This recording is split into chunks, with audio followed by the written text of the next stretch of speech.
الحمد لله نحمده ونستعينه ونستغفره ونؤمن به ونتوكل عليه ونعوذ بالله من شرور أنفسنا ومن سيئات أعمالنا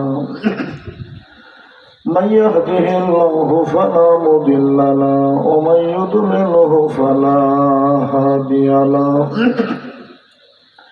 ونشهد أن لا إله إلا الله وحده لا شريك له ونشهد أن محمدا عبده ورسوله أما بعد فأعوذ بالله من الشيطان الرجيم بسم الله الرحمن الرحيم إن الله وملائكته يصلون على النبي يا أيها الذين آمنوا صلوا عليه وسلموا تسليما اللهم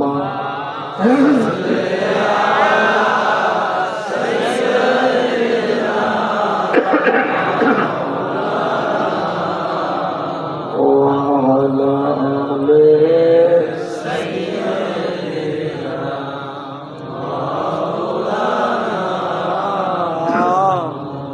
जबान खुले मोहब्बत गुण अल्लाहुम्मा सल्ली अला सय्यिदिना मौलाना मुहम्मद व अला आले सय्यिदिना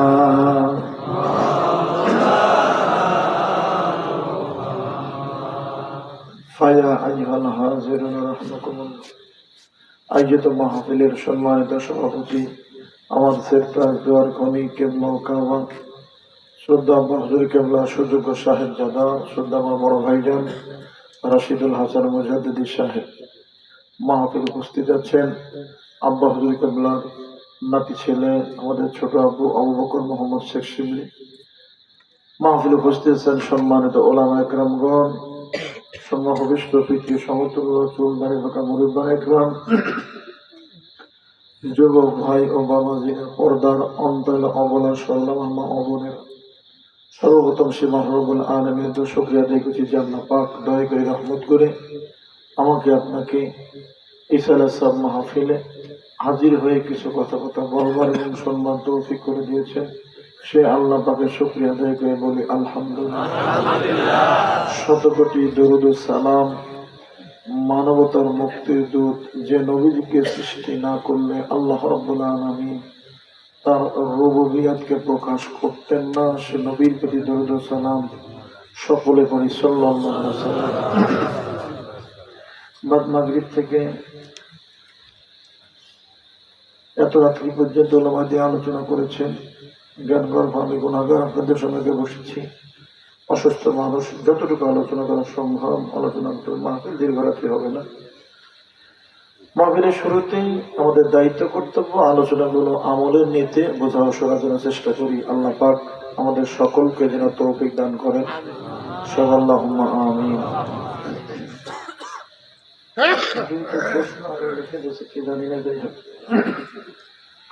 মসজিদে নামাজ পড়বার সময়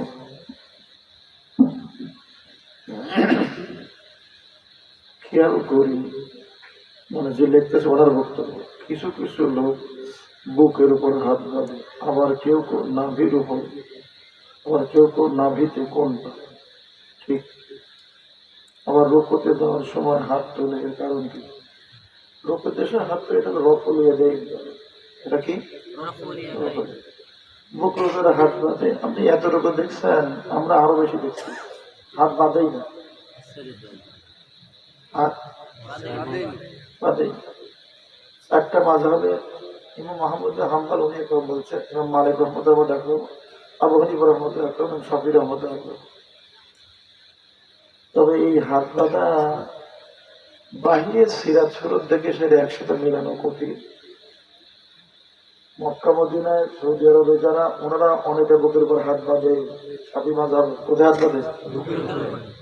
ওই বুকের উপর হাত বাঁধা আর আমাদের বাংলাদেশে হাত বাঁধা চলে যাবে আসমান আর জমিন তোফান। বুকের উপর হাত বাঁধা খালি মেলালে হবে না। ওনারা হাত বাঁধা কিনা শাফি মাযহাবের অনুসরণ করে, আর এরা যে হাত বাঁধা কোনো মাযহাবই মানে না। এইটা দেখলে তো হবে না, এটা তো হবে না। হাত বাঁধা হয়ে আমার বেলা হাত বাঁধে না। হজে যারা গেছেন এটা কি আছে না? আর হজ করে সমাজ কেউ আছে না? দেখেন নাই কাদার সামনে কেউ একজন আছে খালি খালি এরকম করে রুকো হাতেই বাঁধে না, বুকের উপর আর হাতের উপরে নামের উপর কি আছে? কথা কিছু বোঝা গেল? হাতি এইটা তো একদম ওটার হাতিতে ধরেছে। মহিক রহমতুল্লাহ সর্বসভার জন্য উনি সর্বশেষ সিদ্ধান্ত কোনটা হয়েছে মাসলা ইস্তেমাত করার ব্যাপারে ও করেছেন, সেইগুলোই গ্রহণ করেছেন। কথা কিছু বোঝা গেল? ইসলামের প্রথম যুগে রাসূল মদিনাতুল মুনাওয়ারায় হুজুর আসে বসতেন, হয়তো একটা বলতেছে হুজুর কিছু কথা বর্ণনা করলেন, এবার সাহাবী চলে গেল ইয়ামানের সামনে আর চলে গেল, এখানে যে সরিয়ে চলে গেল। মদিনা যারা সবসময় থাকলো তারা হয়তো বা 1 মাস 2 মাসে 6 মাস পরে উনি এইটা হাদিস বর্ণনা করলেন। ওই যে প্রথম সিরিজে চলে গেছে কি জানেন? কি বলেন জানেন? এই হাদিস এগুলো সাই বাসাই করার বিষয় আছে।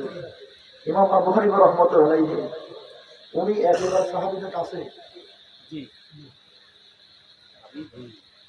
কি কতগুলি বেকুব হয়েছে আর কতগুলি বেকুব হবে এটা শুনে আনে এই ইউটিউব খুলে খুলে দেখে করে এই হাদিসটা সহি কি ভাই যদি জিজ্ঞেস করে সহি কি নাম হলো ও বড় জোর সর্বোচ্চ করতে পারে এই হাদিসের অমক রাবিটা কি করবে আরে কথা কি বলবে রাবিটা দুর্বল। সব বেকুবের সাধারণ জ্ঞান নাই। ওই ওখান থেকে রাসূলুল্লাহ থেকে রাবি শুরু হয়েছে, তুই যে আসে রাবি দুর্বল দেখালো এই যে মন যেখানে যেখানে এর আগে যে আরো 5টা 7টা আছে। আর ইমাম আবু হানিফা তো ওই জায়গা থেকে গ্রহণ করছে, ওই হাদিসটা ইমাম আবু হানিফা কোন জায়গা থেকে গ্রহণ করছে? আরে নবীজি তারপর সাহাবী তারপরে বা মাঝখানে হয়তো একজন আছে। কত হাদিসে ডাইরেক্ট সাহাবী, কত হাদিসে একজন মাঝখানে আছে। কথাকে উনি তো হাদিস ওখান থেকে গ্রহণ করছে। এই 5-7টা পড়ে আসে একটা রাবি দুর্বল আছে বলে হাদিস দুর্বল। ইমাম আবু হানিফা যখন গ্রহণ করছে তখনই কোনো দুর্বল আছে এটা কয়জন জানে? কেউ লেখাপড়াই জান না, কেউ কলেজে পড়তে ঠিক করে দেয় ইউটিউব খুলে খুলে সে দিয়েছে। তুমি কি জানো আমি আজকে 1,000 বছর কাছে বলছে যে ব্যক্তির থেকে ছাড়া বস্তুর কাছ থেকে ধরে মানুষের ইলম গ্রহণ করবে ধ্বংস হয়ে যাবে, ক্ষতিগ্রস্ত করে চলে যাবে। আজকে না 2,000 বছর আগে বলেছে। এবার নবীজির এক প্রকারের জায়গায় এটাতে বাড়াবি এত 1,000 বছর পরে আছে। এটা ব্যক্তি না বস্তু? আর কথা কি 1,000 বছর আগে আছে বলে গেছে। তখন আবার বস্তুর কাছে গেলে মানুষের কত কোনো উপকরণই নাই, উনি এটা বর্ণনা করেন তখন তখন তো সব ব্যক্তি বস্তু আসেই তো না, অথচ বস্তু বলে গেল 1,000 বছর আগে। আমার বস্তুর কাছ থেকে বস্তু তো কত দূরের কথা, ব্যক্তির কাছ থেকে এলে অর্জন করতে গেলে প্রথম নাম্বার শর্ত তুমি ব্যক্তির কাছে যাচাই বাছাই করো তাকওয়া পরহেজগারি কতটুকু, নূরে মুহাম্মাদি তার ভিতরে আছে কিনা।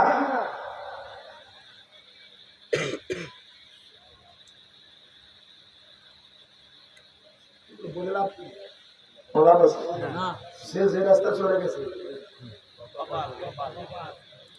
ওকে আমি ভেটে করে ফেলবে হাজার বললে তো ওই ইউটিউব ঘাটে করে দিয়ে যে আমার সাহেব করবে এই বলতেছে মাথা মারা যাবে না, ওকে খুব জানেই না কেন তুমি যে বললে তোমার সাহেব ও তো মাথা ভাই তুমি জানো না মনে করেন বললে তো রাস্তা নিয়ে ইউসুফ কথা মনে করেন ওটা রাস্তা করে ইউসুফের মাথা ভাই গেল। তুমি যে একজনকে মানো আধা মশাদের নাম করে মনে করে ওটাকে মাথা ফেলে না। কমন সেন্সই যাদের না, চিন্তাই করে না, কেন আমি কি বলতেছি কিন্তু আশ্চর্য। তুমি যার, আমি যেমন আবু হানিফার মধ্যে কথা বলা কারণে আমি হারামি মাঝাবে, কোন মাঝাবে? তুমি তো কিছুই জানো না, পড়তে জানো না। তুমি যে একজন মোল্লা অমুক মোল্লা পাইছে, তুমি অমুক মোল্লা পাইছে কথা বলার সাথে সাথে তুমি যে তার মাথা ধরলে তাকে তুমি জানো। আদিক মুখী বসে না না না মাথা মারা যাবে, তোর মাথা নিলাম না, বেকুব ছাড়া একটা হতে পারে। বেকুব একটু আগে বলতেছে যে না যে উনি এদের সাহেব অমুক সাহেব কথা বলছে, তুমি যে বললে তো অমুক সাহেব বলছে, এই কথা বলার সাথে সাথে তুমি তো ওই তার মাথা বের হইলা, এটা কি তুমি চিন্তা করেছ? এরা জাহেল ছাড়া কিছু হতে পারে। আমার কাজে এরা মাঝাবের অনুসরণ করে, আমরা একটা মাঝাব মানি, আমারই মাঝাব, তুমি তো 22টা মাঝাব মানো, তাকে তুমি জানো, তুমি একজন আর 22টাই মানো। আর আমি যে মাঝহাবের ইমামকে যে মানি, তোমার ইমাম, তার পর্দার চোখটাও তো নেই, আমার ইমাম। সারা পৃথিবীর গোটা গোটা সাহেব আছে, মোট সাহেবের এলেন এক জায়গা করলে ইমাম আসবের পর্দার চোখটা আমার কেন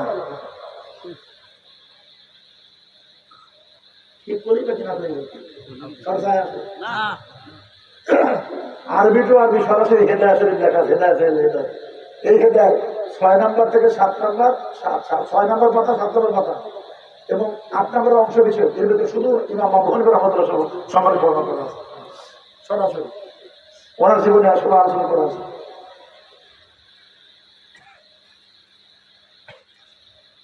খাজা খেজুর সাল্লামের ঘটনা শুনছেন না আপনারা? কত এলেমের অধিকারী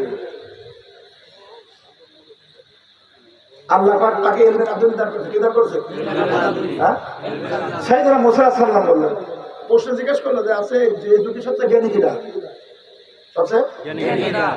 যিনি পয়গম্বর উনি তো বলবে নাকি? উনি বলবে না যে আমি স্বাভাবিক দৃষ্টিতে ভুল গেছে, আল্লাহ পছন্দ হয় না, কারণ যে ওহীর জ্ঞান আর পয়গম্বর তো তাই আল্লাহ। আল্লাহ রাব্বুল আলামিন বলেন, হে মুসা কালিম, তোমার চাইতে জ্ঞানী আছে, তোমার চাই জ্ঞানী, তার সহবতে থাকো, তার সহবত ইখতিয়ার করো।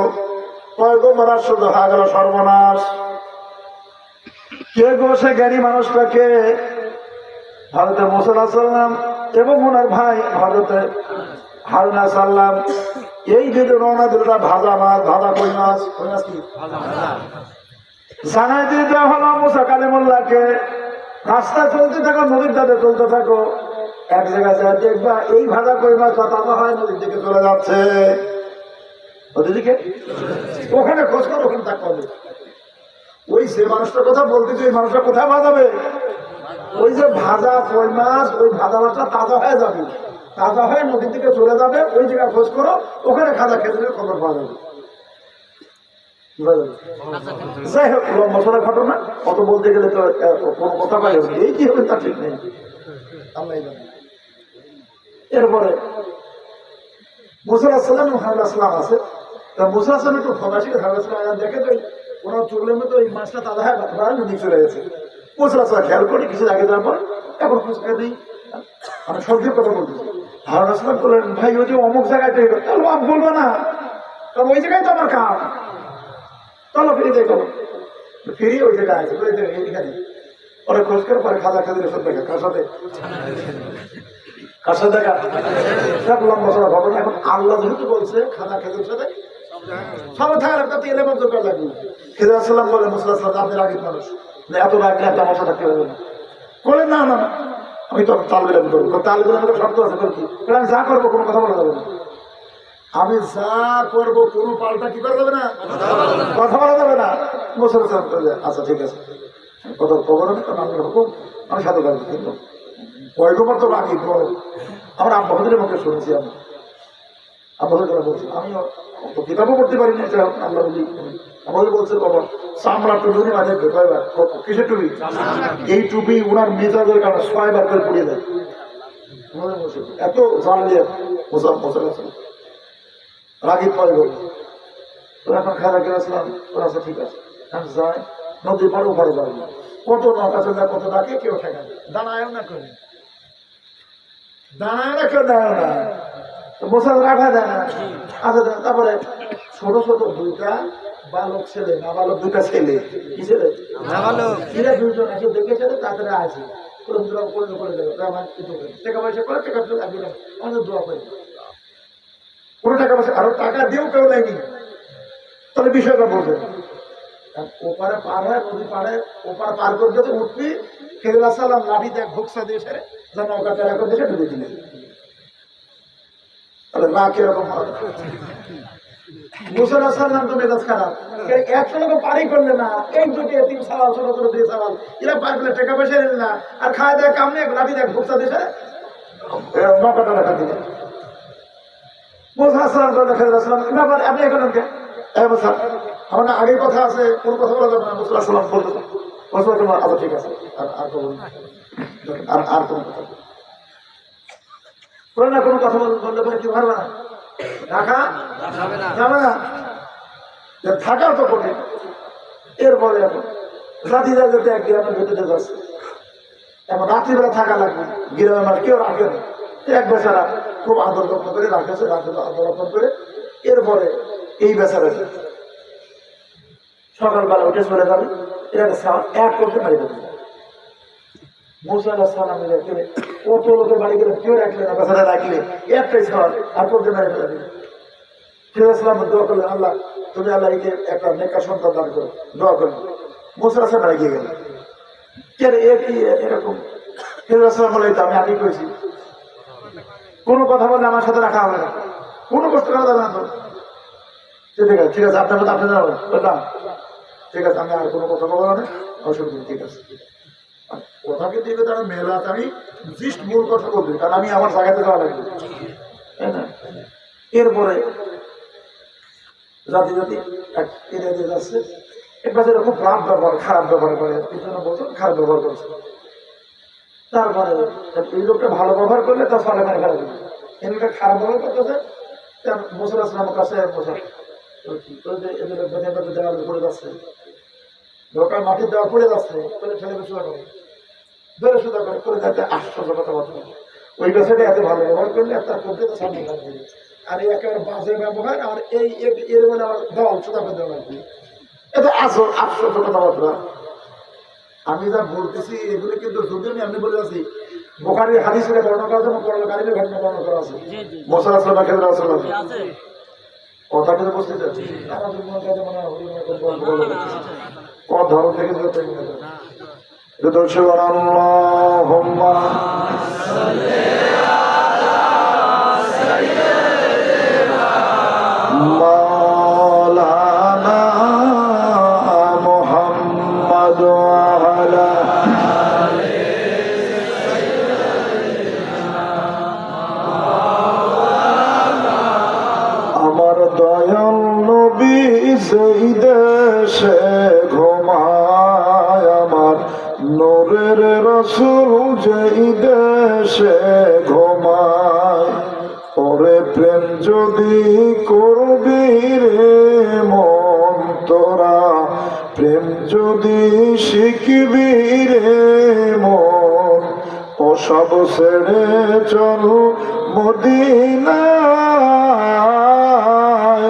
আমার জিন্দা নবী যেই দেশে ঘুমায়, আমার নূরের রাসূল যেই দেশে ঘুমায়। আল্লাহুম্মা সাল্লি আলা সাইয়্যিদিনা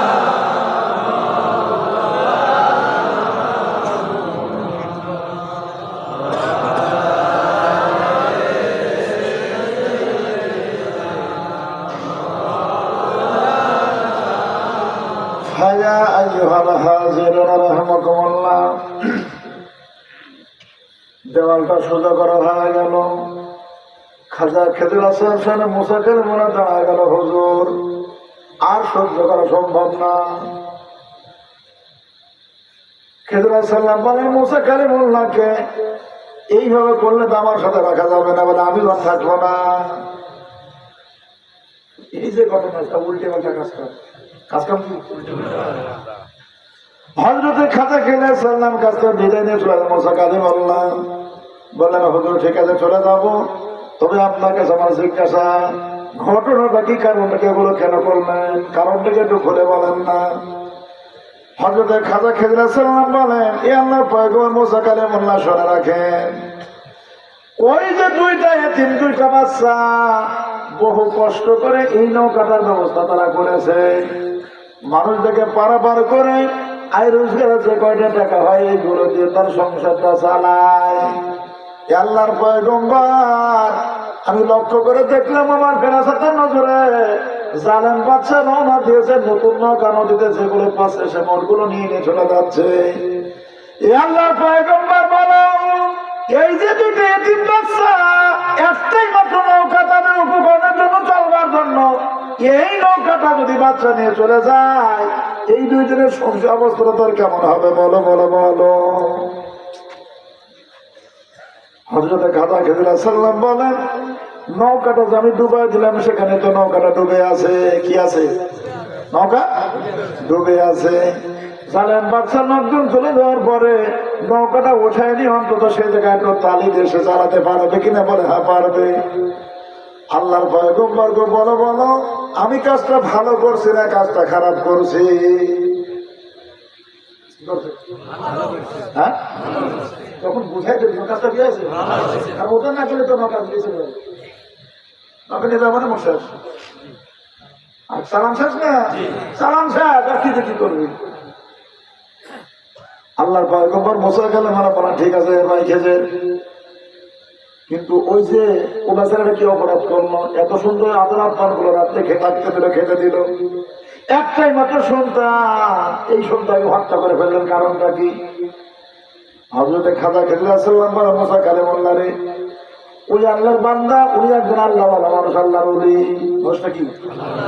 কিন্তু তার যে সন্তান, রাজা সন্তান প্রাপ্তবয়স্ক হয়ে যাবে, বড় হয়ে যাবে, এই সন্তান এমন অপরাধ অন্যায় করবে যার দ্বারা আল্লাহ বলে ইজ্জতের হানি হয়ে যাবে। কি হবে?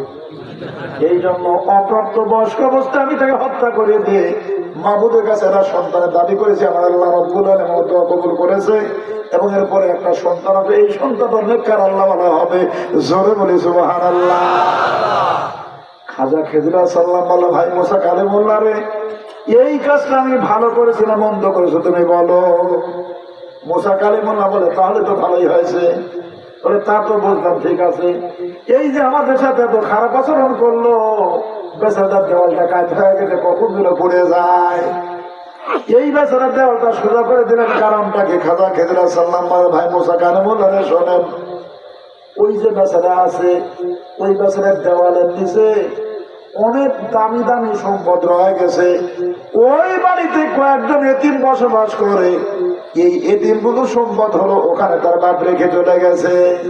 কিন্তু এখন যদি দেওয়ালটা ভেঙে পড়ে যায়, সম্পদগুলো মোট ওই বাড়িওয়ালা বেচারা নিয়ে নিবে, এতিমরা এই মালগুলো নিতে পারবে না। এই জন্য আমি তোমাকে যে দেওয়ালটা সোজা করে দিয়ে দিলাম, অন্তত এতদিন সময় পর্যন্ত দেওয়ালটা থাকবে, এরপরে দেওয়াল যখন ভেঙে যাবে, ওই এতিমেরা বড় হয়ে যাবে, ওদের সম্পদগুলো তো কোনোরা নিতে পারবে না।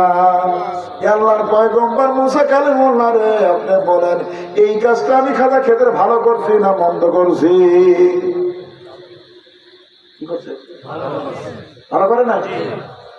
আল্লাহর পয়গম্বর চলে যাবে, এইবার জিজ্ঞেস করলেন, ভাই খাজা খেজুর, আমার আল্লাহ রাব্বুল আলামিন আমাকে আপনার সহবতে থাকবার কথা বলছেন, আপনার সহবতে থাকবার কথা বলছেন, কারণ আল্লাহর ভাষায় বোঝা যায় আপনার এলেমটা বেশি, কারণ আমি দাবি করেছিলাম এর জামানায় সবচেয়ে বেশি জ্ঞানী হলো আমি। আল্লাহ বলেন, না, আরেকজন আছে খাজা খেজুর। কি বলছে? আল্লাহর পয়গম্বর বলেন, আমি এই যে আপনার সাথে এত সময় সহবতে থাকলাম, আল্লাহ রাব্বুল আলামিন আপনাকে যে ইলমে লাদুনি যে দান করেছে, এই ইলমের থেকে আমি কতটুকু অর্জন করতে পারছি? হযরতে খাজা খেজুর সাল্লাম বলেন, একটা মহাসমুদ্র, এই মহাসমুদ্রের ভিতর থেকে একটা পাখি একটা ঠোঁট দিয়ে, যেমন আপনার ঠোঁট দিয়ে এক ফোঁটা পানি যদি ওঠায় নাই, এই যে যতটুকু নিয়ে নিল, আমাকে আল্লাহ তাআলা যে ইলম দান করেছেন, এই ইলমের থেকে মাত্র এতটুকু আপনি অর্জন করতে পারছেন। জোরে বলি মারহাবা। সোনার মানিকের প্রধান ভাই জানেরা, এই ঘটনাটা বলে আমার মূল উদ্দেশ্য নয়। আমার উদ্দেশ্যটা ছিল খাজা খেজুর সাল্লাম কেমন জ্ঞানের অধিকারী, কি বলে? এই খাজা খেজুর সাল্লাম আখিরি জামান নবী, রহমাতুল লিল আলামিন নবী, পৃথিবীর জমির নবী চলে আসলেন। নবী পর্দা করে চলে গেল, সাহাবাজ ভাই চলে গেল। তাবিদের যুগে ইমাম আযম আবু হানিফা রাহমাতুল্লাহ আলাইহি ওই হেদায়ের ভিতরে উল্লেখ করা আছে আরবি, এবার আরবি টু আরবি যেখানে নানা আরবি জের জবর পর্যন্ত সেখানে দেওয়া নাই, সুন্দর করে সেখানে আলোচনা করা আছে। হযরতে খাজা খেজুর সাল্লাম এত এলেমের অধিকারী হওয়ার পরেও ইমাম আযম আবু হানিফা রাহমাতুল্লাহকে আমার আল্লাহ রাব্বুল আলামিন এত ইলম দান করেছিলেন। একদিন দুই দিন নয়, খাজা খেজুর সাল্লাম 40 বছর পর্যন্ত ইমাম আবু হানিফা রাহমাতুল্লাহর কাছ থেকে ইলম অর্জন করেছেন। জোরে বলি সুবহানাল্লাহ।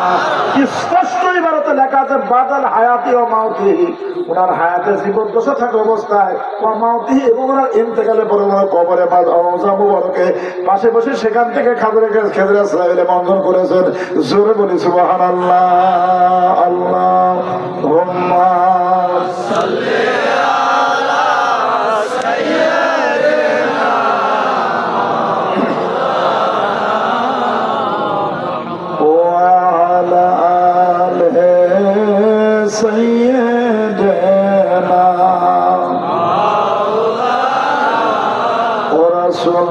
আমার পাগল কইরো না, রাসূলার আমার কান্দাইও না।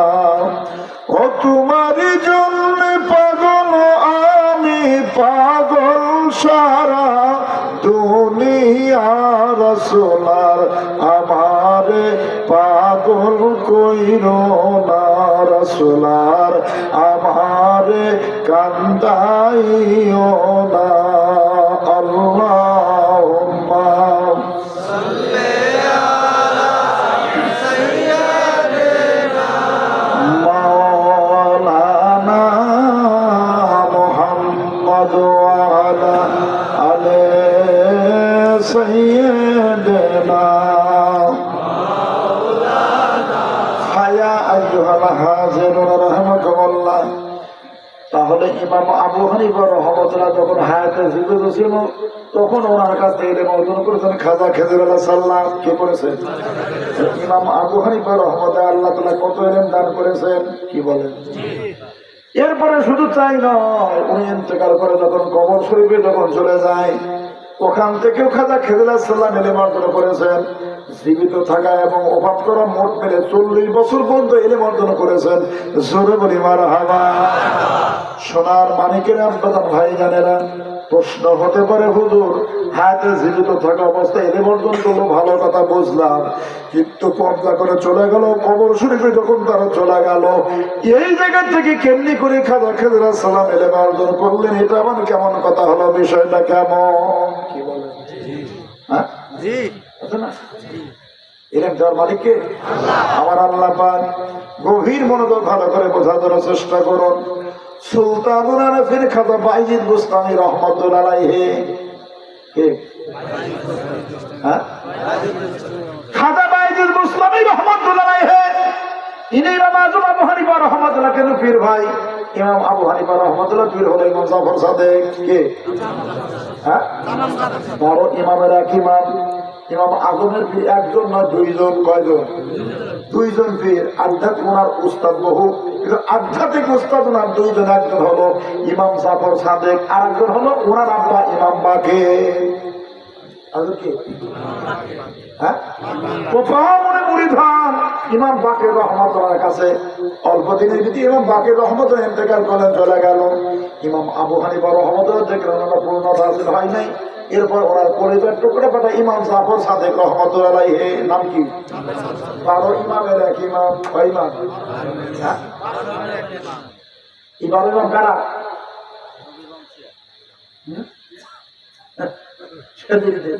ইউটিউব ওয়াজ করতে থাকি, সারা দরকার কিছু ওয়াজ করতে, ঠিক আছে? 12 ইমাম শুনেন না? 12 ইমাম, হ্যাঁ।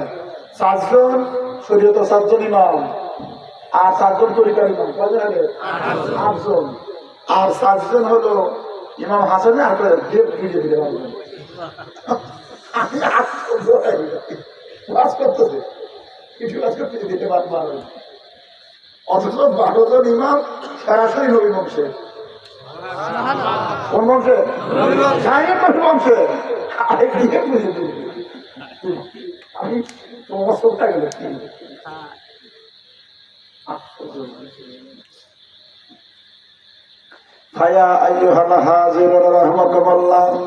গভীর মনোযোগ। তাহলে ইমাম আবু হানিফা রাহমাতুল্লাহ উনি প্রথম বায়াত কার কাছে গ্রহণ করেছেন?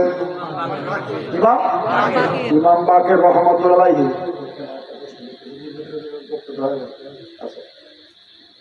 দ্বিতীয় নম্বর প্রশ্ন মানে বায়াতে না, বায়াত শব্দের অর্থ কি? কেন বায়াত গ্রহণ করতে হবে? বায়াত গ্রহণ না করলে কি হবে? তারা কি জাহান্নামী হবে?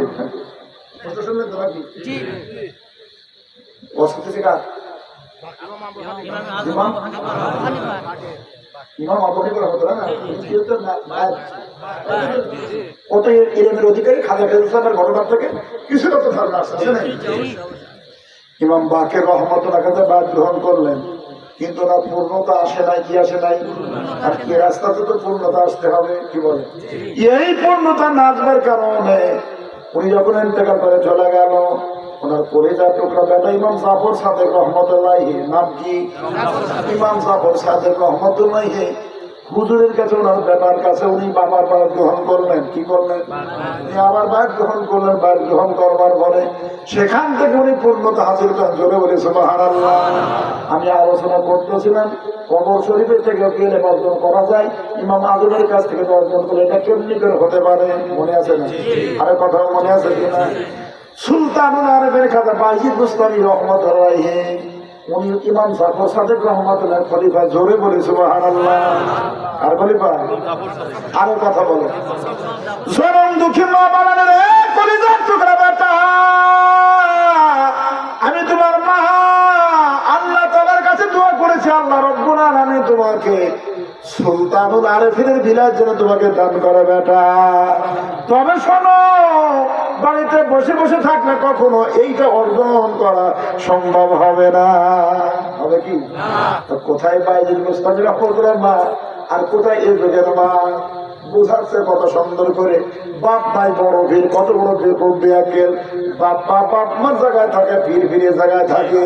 কেন তুমি এক জায়গায় নিয়ে আসে নিষ্কোষ করো? কারণটা কি? আরো কথা বলো। হ্যাঁ, সব একসাথে নাকি? বাপ্পার জায়গায় বাপ্পা, পিয়ের জায়গা পি, শ্বশুরের জায়গা শ্বশুর, শাশুড়ির জায়গা শাশুড়, বোর জায়গা বউ, ছাওয়ালের জায়গা ছাওয়াল, মার জায়গা মা, আমার মেয়ের জায়গা নিয়ে জায়গার তো অভাব পড়ছে, বড়ি দেহের তো অভাব পড়ছে। মোট এসে একসাথে আল্লাহ সব আল্লাহ পৃথক করে ফেলতেছে, যার যার জায়গা তার। এরপর আল্লাহ পাক খোদ মাহবুব রহমতের আলামিন নবীজির জায়গা এক জায়গায়, আল্লাহ রাব্বুল আলামিনের জায়গা আলাদা জায়গায়। কথা কিছু বোঝা গেছে? গভীর মনোযোগ ভালো করে বোঝার জন্য চেষ্টা করুন। জনম দুঃখী মা বলেন বেটা বাইজি, বলে মা আমি দোয়া করছি। কি করছে? আরে প্রথমে কি করছে? দোয়া কেন করলো? মা বলছে বেটা ঘরের দরজার একটা পাল্লা আটকায় দাও। কয়টা পাল্লা? একটা পাল্লা আটকা। কয় পাল্লা দরজা হয়? এখন তো এক পাল্লা চলেছে, আগে কয় পাল্লা ছিল? সব দুই পাল্লা। কি বলেন? এই যে দুই পাল্লা দরজা, মা বলছে বেটা একটা পাল্লা আটকায় দাও। বাইজিদ বুস্তামি রহমতুল্লাহ বলেন মা অসুস্থ, মা ঘুমায় গেছে, আমি একটা দরজা পাল্লা বন্ধ করে দিয়ে দিলাম। মনের ভিতরে ওটাই হলো হারে আমার জনম দুঃখী মা 10 মাস 10 দিন কষ্ট করে পেটে টেনে আমাকে মানুষ করে বুকের তাজা রক্তগুলো পান করে আমাকে এত বড় করছে রে। আমার জনম দুঃখী মা আমাকে দরজার একটা পাল্লা বন্ধ করার কথা বললো, ডানেরটাকে বামেরটা তা তো বলে নাই মা। তাহলে আমি এতক্ষণ পর্যন্ত বামেরটা আটকা রাখছি, হয়তো বা ডানেরটা হতে পারে। বাইজিদ বুস্তামি রহমতুল্লাহ বলে আমি ডানেরটা আটকা দিলাম। বহু সময় চলে গেল, মনে উঠে হলো না না না, মনে হয় এটা হবে না, বামেরটা হবে। আমি একবার ডানেরটা আটকায় বামেরটা খুলে দিই, আবার বামেরটা আটকায় ডানেরটা খুলে দিই। এমনি করে করে ফজর আযান শুরু হয়ে গেল। জনম দুঃখী মা জাগ্রত হয়ে তাকায় দেখে বেটা বাইজিদ এরকম কাজ করতেছে। মা ডাকতে বলে বেটা বাইজিদ রে তুমি এমন কেন করো? কারণটাকে বলে মা ঈশার নামাজের পরে তুমি এই কথা বলছিলে তোদের একটা পাল্লা বন্ধ করে দেওয়ার জন্য। আমি তোমার বেটা বাইজিদ একটা পাল্লা বন্ধ করে দিই, চিন্তা করি মা এটা বলছে না ওটা বলছে, এই জন্য সারা রাত একবার এটা বন্ধ করে ওটা খুলে দিই, আবার ওইটা খুলে দিয়ে আরেকটা বন্ধ করে দিয়ে দিই। মা দোয়া সর্বনাশ। এরকম যে মার কথা এত শোনে, এত শুনতাম, তার মধ্যে খুশি হবে, স্বাভাবিক। কি বলে স্বাভাবিক না? দোয়া করেছে আল্লাহ, মা বলছে বেটা দোয়া করছে ঠিক আছে, আল্লাহ তো আমার মা দোয়া কবুল হবে তো, সন্দেহ কবুল হবে না? হ্যাঁ, মা দোয়া কবুল হবে না, শুধু দোয়া কবুল হবে। কি কর বদ যদি কবলে তাহলে মুশকিল, কারণ বহু মানুষের বৃত্ত বউ আসে। হ্যাঁ, সব পিপল সব ওটা বিশ্বাস মনে করছে পড়াই থাকে, তাই তাই না? হিসাব দিতে হবে, হিসাব দিতে হবে, দিতে হবে না? আমার তো আমার তিন চার দিন চারবার ছিঁড়ে ছিঁড়ে দেওয়া যাবে। আমি দিছি, আমার মা আমাকে অভিযোগ করে বসল। এখন আমি আমার ছেলে মাকে ডাক দেখে বললাম এরকম একটু দেখে শুনে চলতে পারবো। আমি গেটের বেড়া চলে গেছি, ওনার নিজের কাছে আমার মা পারবো, আমার মা পারবে, হ্যাঁ যা কিছু হয় না হয় আশে সাথে সবাই পাই দেন। আমি যাই শুনে থাকি কথা আমার কানে সচেতন করেছি,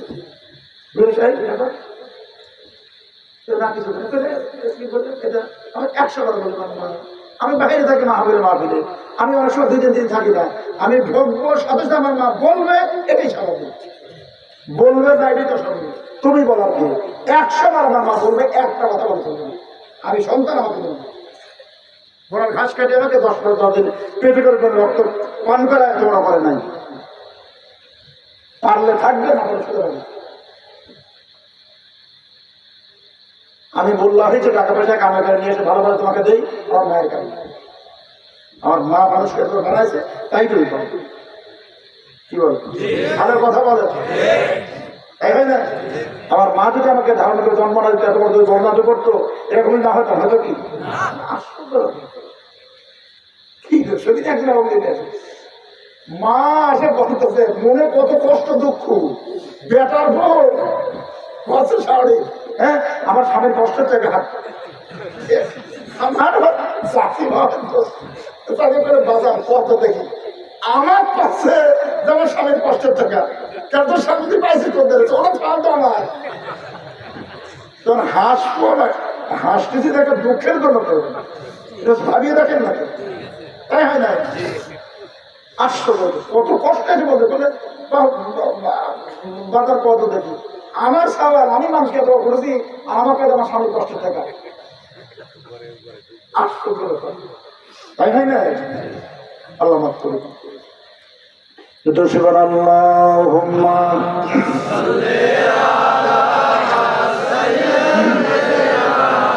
মাওলানা মুহাম্মদ ওয়া আলা আলি সাইয়্যিদিনা হায়া আইয়ুহাল হাজিরুন রাহমাকুমুল্লাহ। তবে নদু আর মাদুরিয়া ভালো আছে নাকি? আলহামদুলিল্লাহ, ঠিক আছে। বাইজি গোস্তামি রহমাতুল্লাহ বলেন, মা বললো বেটা বাড়িতে বসে থাকলে তো হবে না, আমি দোয়া করেছি আল্লাহ পাকের দরবারে, কিন্তু তুমি যে সুলতান আদিন হতে হলে তোমাকে জামানার আউলিয়া কেরামের দরবারে যেতে হবে। বাইজি গোস্তামি রহমাতুল্লাহ বলেন, আমি দেরি করলাম না, চলে গেলাম। তামাম গোটা পৃথিবীর ওই জামানের সর্বশ্রেষ্ঠ আল্লাহর যিনি, তিনি হলেন ইমাম জাফর সাদিক রহমাতুল্লাহ আলাইহি। গোটা পৃথিবীর সবচাইতে বড় আল্লাহর ডাইরেক্ট নবীর আওলাদ, তবে কি সরাসরি আওলাদ রাসূল ইমাম জাফর সাদিক রহমাতুল্লাহ আলাইহি। বাইজিদ মুস্তাফি রহমাতুল্লাহ বলেন, আমি চলে গেলাম না দরবারে, আমি বায়াত গ্রহণ করলাম, হাতে হাতে বায়াত গ্রহণ করলাম। কি করলাম? হ্যাঁ, বায়াত গ্রহণ করলাম। বায়াত গ্রহণ করবার পরে আমি ওনার দরবারে থাকি একদিন দুই দিন নয়, গোটা 20 বছর। কয় বছর? মা বলে দিচ্ছে বেটা শোন, যদি আমি যা দোয়া করেছি এইটা অর্জন না করা পর্যন্ত তুই যেন তোর মুখটা আমাকে দেখাস না, আর আমার মুখটা যেন না দেখিস। কত কঠোর মা, কত কঠোর দোয়া করে দিয়েছে। চলে যা 20টা বছর চলে গেল। হযরত ইমাম জাফর সাদিক রহমাতুল্লাহ বেটা বাইজি হুজুর ওরা অমুক কিতাবটা আলমারি থেকে নিয়ে আসো। বাইজি গোস্তামি রহমাতুল্লাহ বলেন, চোখে পানি ঝরঝর করে ধরে যাচ্ছে, হুজুর আমি আমি 20টা বছর দরবারে বসে আছি, আপনার কিতাব কোথায় আছে আমি তো তা জানি না। হযরত ইমাম জাফর সাদিক রাহমাতুল্লাহ বলেন, আমার খানকা শরীফের ভিতরে যে আলমারি আছে, আলমারির প্রথম দিকে কিতাবখানা আছে, তুমি কি দেখো নাই? বাইজিদ বুস্তামি রহমাতুল্লাহ বলেন, হুজুর আমার জন্ম থেকে মা বাবুদের কাছে দোয়া করছে, আমাকে এই কথা বলে পাঠিয়ে দিলে আমি আপনার দরবারে আসি। আমি আপনার চেহারা ছাড়া 20 বছরের ভিতরে অন্য কোনো দিকে আমি নজর করি নাই। কসম আল্লাহর, যদিও এই খানকার ভিতরে আমি থাকি, খানকার ভিতরে আলমারি আছে কথা ঠিক, কিন্তু আমি বাইজিদ বুস্তামি 20টা বছরের ভিতরে এই আলমারির দিকে বলতে ফিরে আমি তাকাই নাই, কোথায় কোন কিতাব আছে আমার জানা নাই। বড় ইমামেরা ইমাম জাফর সাদিক রহমতুল্লাহ ওনার কলিজার ভিতরে মুহূর্তের ভিতরে রহমতের ঢেউ প্রবাহিত হয়ে গেল। সঙ্গে সঙ্গে হাত দুইটা বসে তো করতেছে, বেটা বাইজিদ আয়, এ বেটা বাইজিদ, আমার কলিজা আজকে ঠান্ডা হয়ে গেছে, বেটা তাড়াতাড়ি করে তুই চলে আয়। বুকের সঙ্গে তোর জড়া ধরেছে, কিছু সময় পরে বলছে, বেটা তুই চলে যা, মায়ের সন্তান মায়ের কাছে চলে যা। আমি তোর প্রিয় মুর্শিদ ইমাম জাফর সাদিক বলে দিলাম, বেটা আল্লাহ রাব্বুল আলামিন তোকে সুলতানুল আরিফিনের বিলায় দান করেছে, জোরে বলি মারহাবা। আর বিলায় এই বাইজিদ বুস্তামি রহমাতুল্লাহ চলে আসলো। আমার এইটা বড় মূল উদ্দেশ্য না, আমার উদ্দেশ্যটা হলো মাজারের ভিতর থেকে যে ইলম অর্জন করা যায়, ইমাম জাফর ইমাম আবু হানিফা রাহমাতুল্লাহর কাছ থেকে যে খাজা খিজির আলাইহিস সালাম যে অর্জন করলো, এটার ভিতরে যে লেখা আছে আরো কোনো ঘটনা আছে কিনা এটা বলা আমার মূল উদ্দেশ্য। বাইজিদ বুস্তামি রহমাতুল্লাহ উনি বুস্তামে ঘুমিয়ে আছেন কোথায়? আর কথা বলেন কোথায়? বুস্তাম শরীফে উনি ঘুমিয়ে আছেন। এই আল্লাহর ওলির সাজারা শরীফে উনার পরে যে উনার খলিফা যার নামটা লেখা আছে তার নাম হলো ইমাম আবুল হাসান খেরকানি রহমাতুল্লাহ। জোরে বলি সুবহানাল্লাহ। নকশবন্দি মুজাদ্দিদ দিয়ে সিলসিলা যে সেজদা নামাটা আছে রে, এই সেজদা নামে ওনার পরে নাম যার লেখা আছে ওনার নাম হলো ইমাম আবুল হাসান খেরকানি, বাড়ি খেরকান শরীফে কোথায়? এই খেরকানি বাড়ি আবুল হাসান খেরকানি। এই আবুল হাসান খেরকানি রহমাতুল্লাহ ওই বাইজিদ বুস্তামি রহমাতুল্লাহ উনি যখন খেরকানে আসতেন, বড় বড় লম্বা লম্বা উনি নিঃশ্বাস গ্রহণ করতেন, লম্বা লম্বা নিঃশ্বাস গ্রহণ করতেন। এবং ডাক্তারের কাছে যদি ঠান্ডার যদি রোগী যায়, আমি তো একদম ঠান্ডা রোগী, যাওয়ার সাথে সাথে ওই যে বল্টুর মতো আছে ধরে লম্বা শ্বাস, কি করে না? হ্যাঁ কয় না, ওই ধরে লম্বা শ্বাস, মানে লম্বা এইরকম লম্বা জোরে জোরে নিঃশ্বাস দিতেন। ওনার সাথে যারা মরিদান ভক্তবিন্দু যারা আছে রে, হুজুর ব্যাপারটা কি কতটা আপনি ভ্রমণ করেন, অন্য কোথাও এরকম করেন না। আপনি খেরকানে যখন প্রবেশ করেন, এই খেরকানে প্রবেশ করবার পরে ঘটনাটাকে আপনি এমনি কেন করেন, তার কারণটা কি? প্রশ্ন করল কাকে? ভাই বুস্তামি রহমতুল্লাহ কি আল্লাহর ওলি ডাক দিয়ে বলেন, এ বেটা মরিদারা তোমরা শোনো, এই খেরকানে আল্লাহ পাকের একজন বান্দা জন্মগ্রহণ করবে রে। এই আল্লাহর বান্দাকে আমার আল্লাহ রব্বুল আলামিন এত ইলম এত জ্ঞান দান করবে, আমি ওই সন্তানের জন্য ওই ছেলেটার জন্য আমি বারবার করে ওই জ্ঞানটা আমি আমার নাকে নেই। জোরে বলি সুবহানাল্লাহ। সোনার মালিকের আব্বাজান ভাই জানেরা, বাইজিদ বুস্তামি রহমাতুল্লাহ ইন্তেকাল করে উনি বুস্তাম শরীফে ঘুমিয়ে আছেন। খেরকানে আবুল হাসান খেরকানি একটু যখন বড় হয়ে গেল, উনি খেরকান থেকে বুস্তামে চলে যায়, ঈশার নামাজ পড়ে। কিসের নামাজ? ঈশার নামাজ খেরকানে পড়ে। এরপর উনি বুস্তামে রওনা দিয়ে দেয়। এই বুস্তামে যখন চলে যায়, বুস্তামে সারাটা রাত্রি দাঁড়ায় থাকে বাইজিদ বুস্তামি রহমাতুল্লাহ কবরের পাশে। কার কবরের পাশে? আরে কথা বলে, একদিন দুই দিন নয়, গোটা 12টা বছর চলে গেল। 5 বছর। এই 12